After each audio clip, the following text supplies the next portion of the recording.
स्वागत है आपका अपने YouTube चैनल पर। आज की वीडियो में दोस्तों हम बात करने वाले हैं उत्तर प्रदेश होम गार्ड भर्ती के बारे में, जिसके बारे में अभी हाल ही में काफ़ी चर्चाएं आपने सुनी होंगी। तैयारी तो अगर आप भी दोस्तों होम गार्ड में जाने का सपना देख रहे हैं तो इस वीडियो को ध्यान से देखिए, क्योंकि हम इस वीडियो में हर छोटी बड़ी बात पर बात करने वाले हैं। क्या योग्यता रहेगी, क्या एजुकेशन क्वालिफिकेशन रहेगी, क्या फिजिकल रहने वाला है, क्या सैलरी मिलने वाली, इन सब बिंदुओं पे दोस्तों इस वीडियो में हम बात करने वाले। सबसे पहले तो दोस्तों हम बात कर लेते हैं एज के बारे में, क्योंकि ये दोस्तों का सवाल बहुत ज़्यादा रहता है कि सर इसमें एज क्या मांगी जाएगी। तो इसमें एज जो रहेगी दोस्तों 18 से लेकर के 45 साल रह सकती है, या इससे भी ज़्यादा आपको देखने को मिलेगी, क्योंकि ये वैकेंसी होम गार्ड की जो स्वयंसेवक होते हैं होम गार्ड, उसकी लास्ट टाइम जो वैकेंसी आई थी दोस्तों खुली भर्ती 2011 में आई थी। 2011 के बाद अब 2024 में हमें देखने को मिलेगी। तो मोटा माटी अब मान के चल सकते हैं कि 12-13 साल बाद ये वैकेंसी अब हमें देखने को मिलेगी। बात कर लेते हैं दोस्तों इसमें योग्यता क्या रहने वाली है। तो 12th पास दोस्तों इसमें योग्यता मांगी जाएगी। 12th पास कोई भी कैंडिडेट है, किसी भी स्ट्रीम में आपने अगर 12th पास किया है, किसी भी मान्यता प्राप्त बोर्ड से भारत के आपने 12th पास किया हुआ है, तो आप इसके लिए आवेदन दे सकते हो। तो दो चीज़ें आपको क्लियर हो गई कि एज इसमें 18 साल से लेकर 45 साल तक जनरल कैंडिडेट के लिए रहेगी, और जो रिजर्व कैटेगरी रहने वाली है उनको 5 साल की छूट भी देखने को मिलेगी, क्योंकि उत्तर प्रदेश में 5 साल की छूट रिजर्व कैटेगरी को रहती है, चाहे वो ओबीसी हो, एससी हो, एसटी हो, या फिर अदर कैंडिडेट हो जैसे फ्रीडम फाइटर वगैरह, इनके लिए और भी ज़्यादा एज में छूट मिलती है।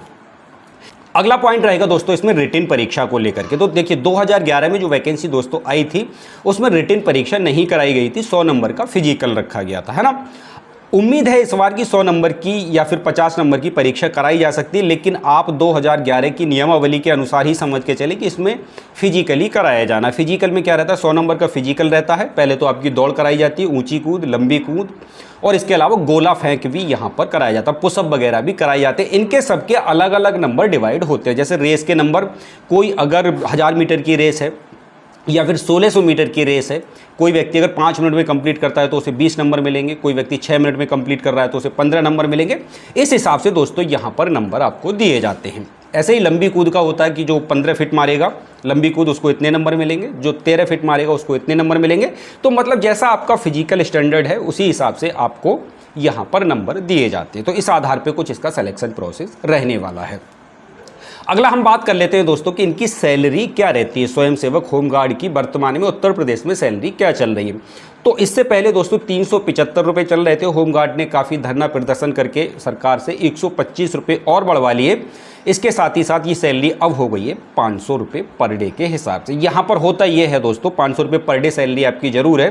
तो सैलरी दोस्तों आपको तभी मिलती है जब आप ड्यूटी को अटेंड करते हैं। जैसे महीने में अगर आपने 20 ड्यूटी की तो 500 रुपये के हिसाब से 20 ड्यूटी का पैसा आपके खाते में डाला जाएगा। ऐसा नहीं कि महीना 30 का या 31 का था तो पूरे महीने की सैलरी आपकी लगेगी। यहाँ पर जितना आप काम करते हैं उसी हिसाब से आपको सैलरी भी दी जाती है, क्योंकि ये वैकेंसी स्थायी तौर पे दोस्तों नहीं होती है ना।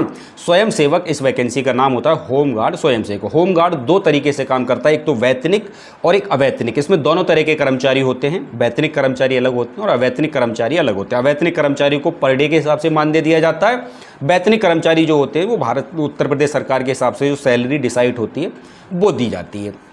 दूसरी बात दोस्तों यहाँ पर कुछ भत्ते भी दिए जाते हैं। ऐसा नहीं कि सिर्फ 500 रुपये पकड़ा दिए आपको, इसके अलावा कोई लाभ नहीं मिलेगा। इसके अलावा आप भत्ते देख सकते हैं, इतने तरह के भत्ते आपको यहाँ पर मिलते हैं। इन सबका पैसा आपको सैलरी के साथ आपके खाते में मिल जाता है। ये वाली बात हो गई।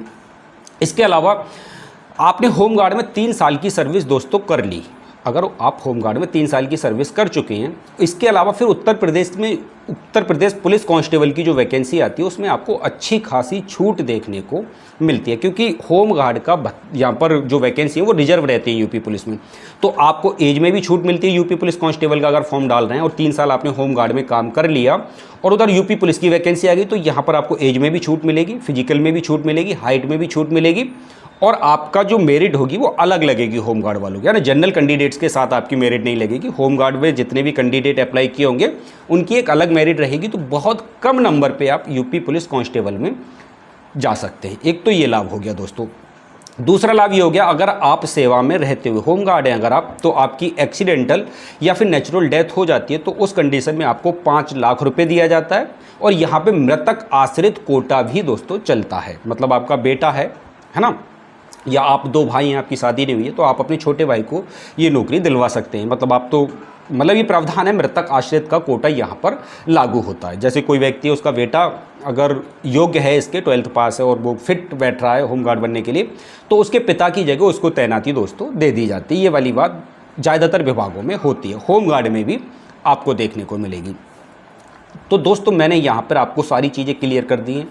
आपको योग्यता पता चल गई, एज क्या रहने वाली ये पता चल गया है, सुविधाएं क्या मिलने वाली ये पता है, सैलरी क्या है ये पता है, और सिलेक्शन प्रोसेस क्या रहेगा। अभी देखिए पूरा सरकार ने अभी ऑर्डर जारी नहीं किया है, जो गवर्नमेंट ऑर्डर आता है कि इसके अलावा हम क्या क्या बदलाव करेंगे। 2011 के बाद बहुत सारे बदलाव उत्तर प्रदेश होमगार्ड में हुए हैं, है ना।